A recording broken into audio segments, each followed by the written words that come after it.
So recently, I was reading in the news about a star athlete who perpetrated an act of domestic violence against his girlfriend.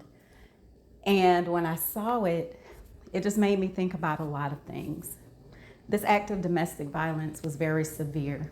It resulted in serious injuries for the woman who was hurt.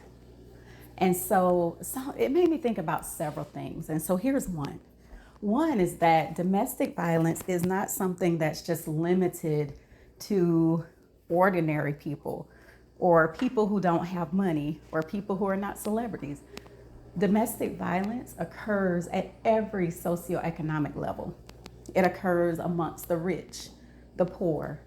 It occurs amongst the people that we see on social media who are often marked as relationship goals. Hashtag. Because maybe they have nice cars, nice homes, nice clothes, and they go to fancy events. And so that's one thing I wanted to talk about, is just how domestic violence can occur at any level of society.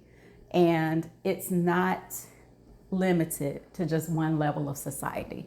And so unfortunately, it shouldn't be a surprise when we see domestic violence occurring even amongst people who are very popular or very famous, because it occurs everywhere.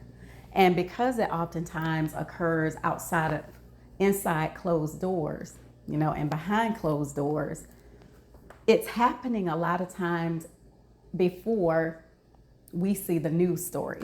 So for a lot of us, the first time we may hear about the domestic violence occurring in a particular relationship is when we see that first news story or when we read the first newspaper story.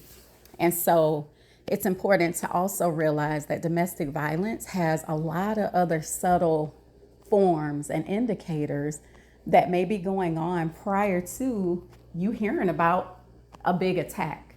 And so in abusive relationships, there's also verbal abuse where people are being called names, where they're being criticized, where they're being put down, where they're being told that they're worthless.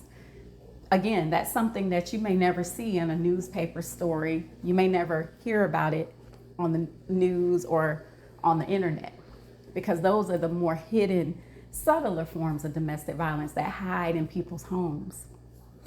There's also financial abuse, where sometimes women are prevented from going out and getting a job. And so they have to depend on their abuser to take care of their most basic needs, like food and clothing and shelter. And then there's another side of the financial abuse coin.